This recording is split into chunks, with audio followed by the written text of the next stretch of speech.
Right now, I would like to call all the speakers back into the podium, and I would like to open the questions and answer session. If you allow me, I will ask, a very naive question to Antonella, I think. If I buy a lamp bulb, I see a score, at least in Italy, that says A, B, C, D, E, according to the amount of energy that is used by the bulb. If I buy a packet of cigarettes, I see smoking can damage your health, or even worse. So is it conceivable that, because you know what, at least broadly speaking, what is healthy and what is less healthy, at least in packaged food, is it conceivable that you can oblige producers to put a label saying A, B, C, D, E, or something like that? Because that would be a strong way to motivate people, and people would balance. I mean, this costs 10, this costs 12, but it's A rather than C or D. Yeah. It's naive. I apologize for this. No, it's not naive at all. Actually, this is what some of the retailers, especially in the UK, are trying to do. They have actually a crossing light. They have red, yellow, and green. So this is green is very healthy, red is not healthy. So it could be a way of educating the consumer at the moment of purchase. That's definitely a way of doing it. It could be made on the packaging, but let's not expect too much from that.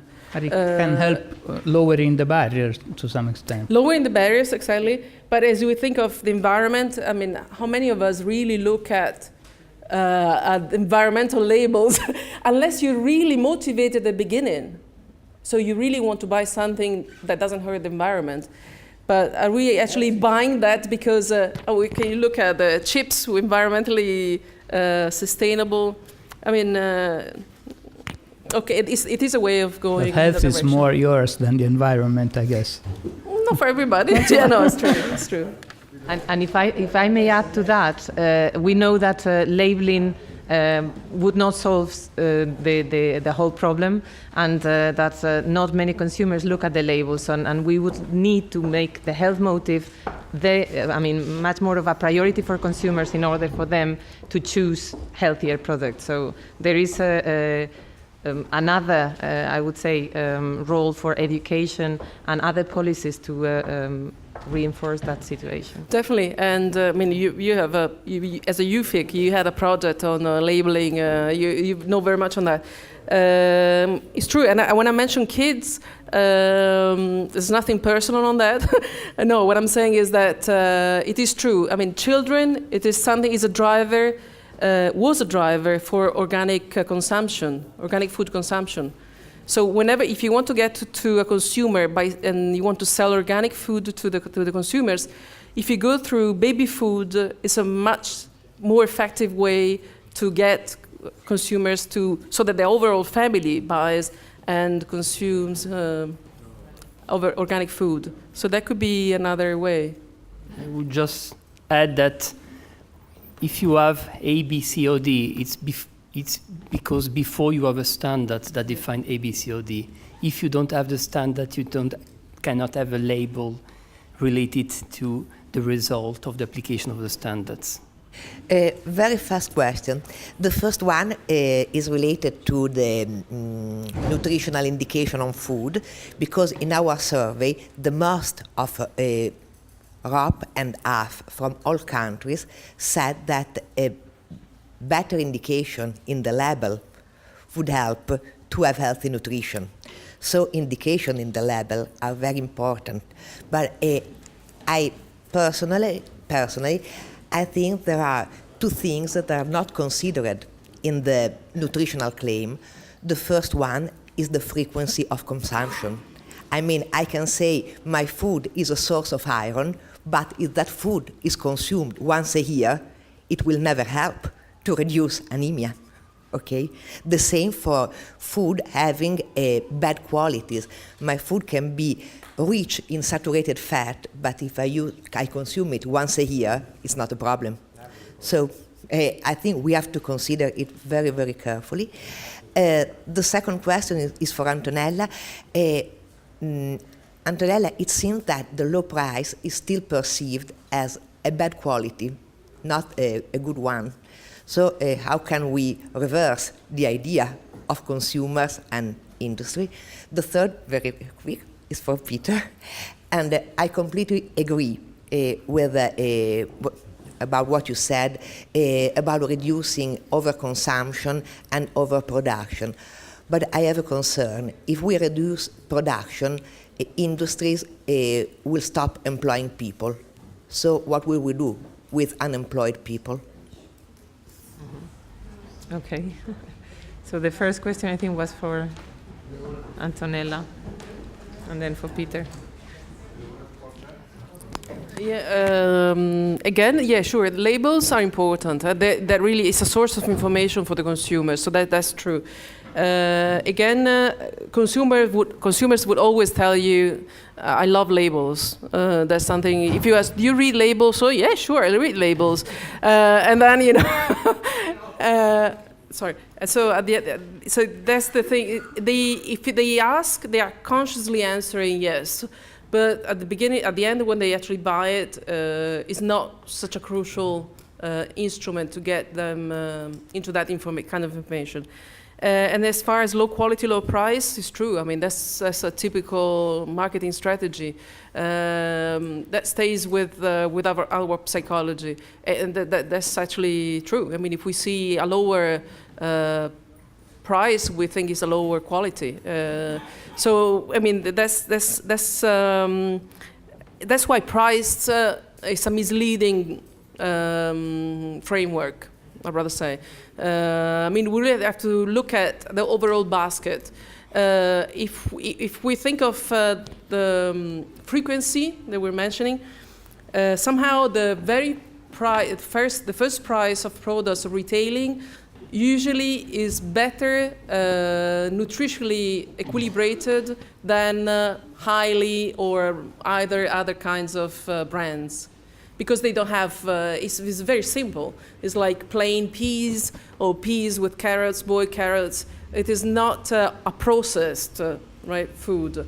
But spinach, it is a product that everybody has in the house, in the fridge, frozen in the fridge. It's like peas and spinach. This is something that we found. So that's a way to get into consumers' houses, low cost, like low income or higher income or medium income, because everybody has it at home. So also getting through, not thinking of the price, but thinking the overall basket of attributes or the sector, the food sector. Okay, thank you. And right now, Peter, maybe you would like to comment on the employment issue. I think you make a very important point when you refer to the conditions of use of the information of the information in the labeling, and for this reason, in every health claim you have very clearly established conditions of use. So, for example, for the vitamins, for any effects of essential minerals, etc., you might have a dose that represents at least 15% of the recommended daily intake, and these kind of things.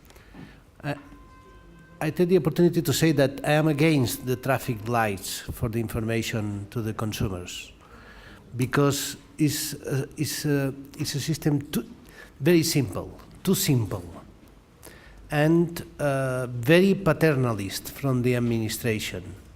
And I think we are gaining a time where the consumer has to be more informed and has to have the ability to compare the things. So in this, I'm not saying that it has any some advantage, perhaps temporary or something, but the ability to compare different foods, etc., when you have the concentrations per 100 miles or per 100 grams, I think is more solid way of giving the information.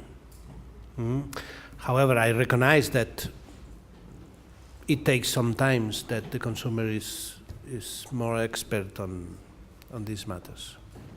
Quite interesting question. Okay, quite interesting. and certainly enough provocative for me. But saying that actually today we are working 12 and more hours, and if you would start to work normally 7 hours per day, then would be enough work for everybody, and we could manage that, and we could be healthier, because another 7 hours we would take care about our health, about our exercising, about our friends, about our community. You would start really to think that we belong to nature, because we lost the track that we are connected to nature. And this is part of the story, and certainly I would like to add something to this labeling. I believe that labeling is very important, speaking in professional circles, because we should label it when we are in professional circles, because we should compare these things. But when we go to the common people, what is important is really education, because they should really understand food, that food is connected to nature. This is the only link of human being to nature is food. And if we start to understand that, and we start to comprehend them properly, with very early stage in education, then suddenly this is not so big problem any longer, because you have mature consumer understanding all the phases of food. And nowadays, actually, we do see just one face. And why we see this face is also advertisement on one side, but it's also wrong education, because we do not really play properly with food-related and nutrition-related education in our primary schools. We lost actually the teachers who were real teachers, taking a look to the development of the human as a human. Nowadays, I discussed yesterday with Ian this story. Nowadays, actually, we have just subject, and we are teaching these people subject. And they are not everybody able really to connect these subjects together and to form the personality which we need. And food is also part of that personality. And we lost this track. We lost when we lost families, when we lost grandma who was teaching our young children, telling how should behave day by day with all the examples from her past life, understanding that senior person has a wisdom, because today senior person in this society doesn't mean anything any longer. Thank you.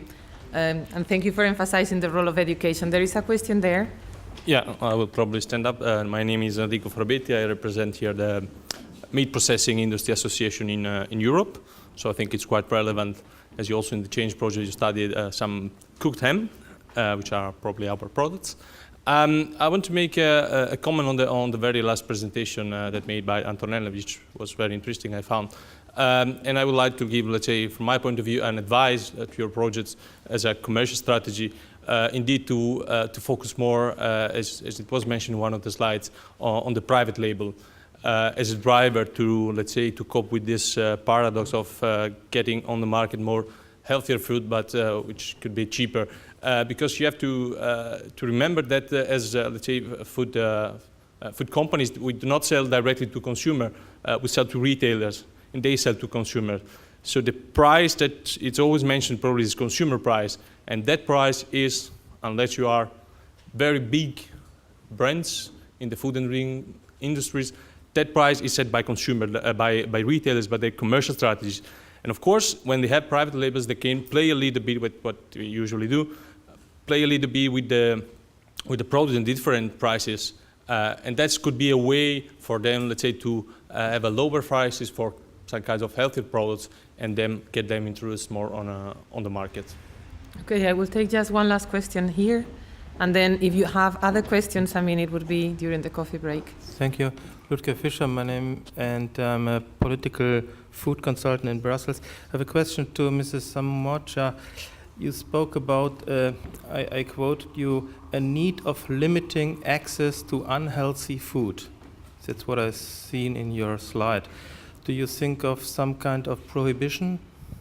Limiting access to unhealthy food, it's definitely something which is very much in the agenda, or increasing in the agenda. Happened with tobacco, with alcohol, with so we're going in that direction. As in, unhealthy food that is as bad as, alcohol, tobacco, etc. So we're going that direction. Obviously, the first thing is food security. So you have to make sure that everybody has access to food, maybe any kind of food, that's for sure, that's the first aim. So whenever we think of malnutrition, we very much think of malnutrition as starvation, as we don't eat enough.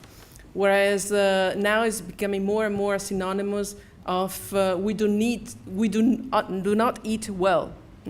So if it depends on what is the overall framework you work on. If you work on this framework, which is the second I just presented, which is the one applies to in our society, in our Western society, yes, we probably should try to do something in that sense. And there are fiscal measures which are enacted in some of the countries in order to limit unhealthy food.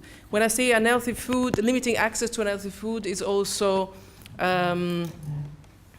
add junk food advertisement for children on TV. And just recently, about a week ago, so it's very recent, the biggest brands, so Coca-Cola, Nestlé, the biggest brands signed an agreement to have some kind of stop or limiting this kind of advertisement. But again, it was very tricky in my view because we're going back to Antonella, what is can you be short? Because yeah, I'm just passing the by. Okay. Because what is healthy food? Is unhealthy food. This is what Alessandra was saying and my colleague was saying. So in their view, they signed that agreement, but they need to know what is unhealthy food or what is healthy food. Okay, so I absolutely agree that the certification is clear. Standardization is a step that has to be faced by the food system. Thank you. Yeah, so coming back to your last point on the standardization, I would like to invite you all to visit the CHANCE website and register to the CEN workshop agreement and hopefully provide your comments to that agreement. We would mostly appreciate that.